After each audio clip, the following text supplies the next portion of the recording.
Hi everyone, I Gauri Sharma from icon school GGC. So welcome to this new video. तो आज अपना day 6 चल रहा है ईवीएस क्वेश्चन आंसर का। चैप्टर अपना सेकंड चल रहा है मूवमेंट ऑफ फैमिली। सो इसका लास्ट डे, क्योंकि मैंने आपको पहले चैप्टर पढ़ा दिया, फिर इसके क्वेश्चन आंसर करवा दिए कल, और आज इसके लास्ट क्वेश्चन आंसर है। ओके, सो कल से हम नया चैप्टर स्टार्ट करेंगे। तो आज हम इसके लास्ट क्वेश्चन आंसर देख लेते हैं, इसमें है क्या। ओके, सो एक्सरसाइज के फर्स्ट अपना क्वेश्चन है, why people had to leave house due to construction of dam. Okay guys, so आपको पता है कि पीपल माइग्रेट करते हैं, एक जगह से दूसरी जगह जाते हैं। तो मैंने आपको कल बताया था कि किन किन रीजन से जाते हैं। तो वो दो रीजन्स मैंने आपको हाईलाइट भी करे थे।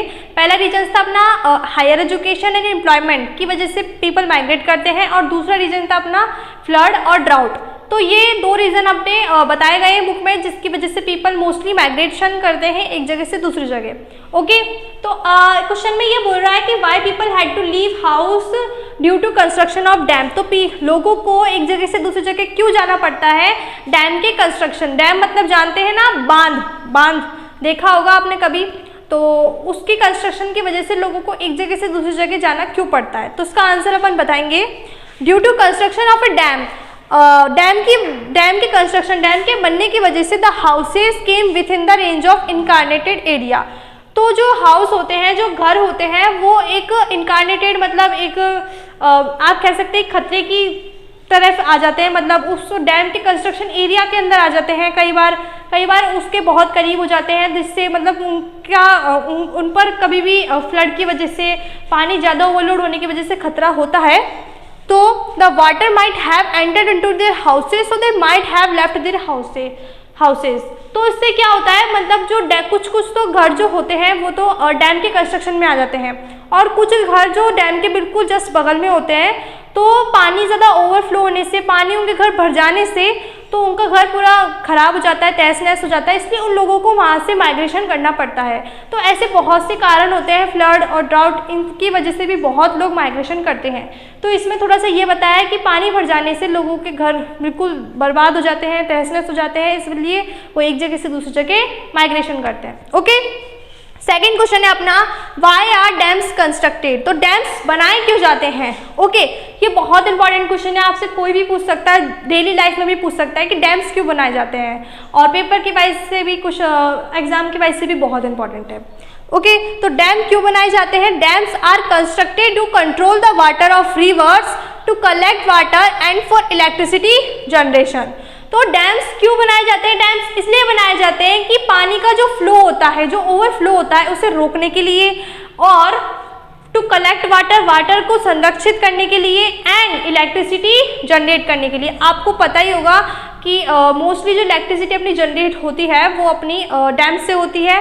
तो इस वजह से ही डैम्स का कंस्ट्रक्शन होता है। तीन रीजन्स आपको याद रखने हैं, to control the water of rivers, and to collect water, and for electricity generation. तो ये तीन रीजन बहुत इंपॉर्टेंट है, and you should be know that. Okay, third question है अपना, डिस्क्राइब रिवलाइटेशन कॉलोनी। तो ये जब मैंने आपको चैप्टर पढ़ाया था, तो उस समय मैंने आपको इस वर्ड का जिक्र किया था, एंड आपको याद रहना चाहिए, बहुत इंपॉर्टेंट क्वेश्चन बन सकता है इसका कि रिवलाइटेशन कॉलोनी क्या होता है। तो let's just see that.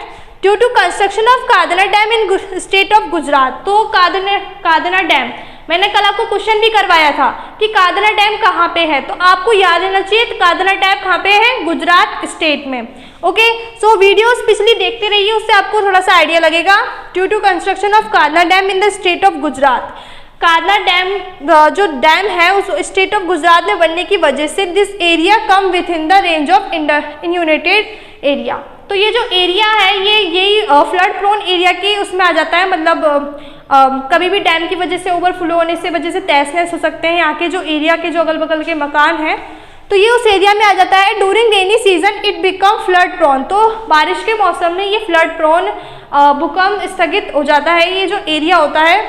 Hence the government provided houses to those people at some new place, providing the facility of school, hospital ETC। तो यहाँ की जो गवर्नमेंट है, जो गुजरात गवर्नमेंट है, उन्होंने उन लोगों के लिए अलग से कॉलोनी बनाई है जहाँ पे उनको घर दिए जाते हैं, वहाँ पे स्कूल फैसिलिटी होती है, वहाँ पे हॉस्पिटल होते हैं, वहाँ पे ही उनका स्टेशनरी, खाने पीने के सब, मतलब एक तरह से जो कॉलोनी में जो चीज़ें होती हैं वो सब वहाँ पे प्रोवाइड करी जाती हैं, जिससे लोग वहाँ पे सेफ रहें, क्योंकि ये बाढ़ की वजह से लोगों के घर उजड़ जाते हैं, इसलिए गवर्नमेंट उनकी हेल्प करती है और ऐसी कॉलोनी प्रोवाइड करवाती है। So this is known as rehabilitation colony.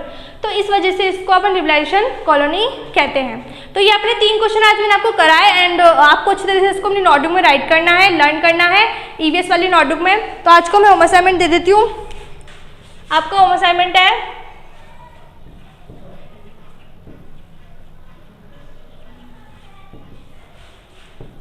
Right and learn it,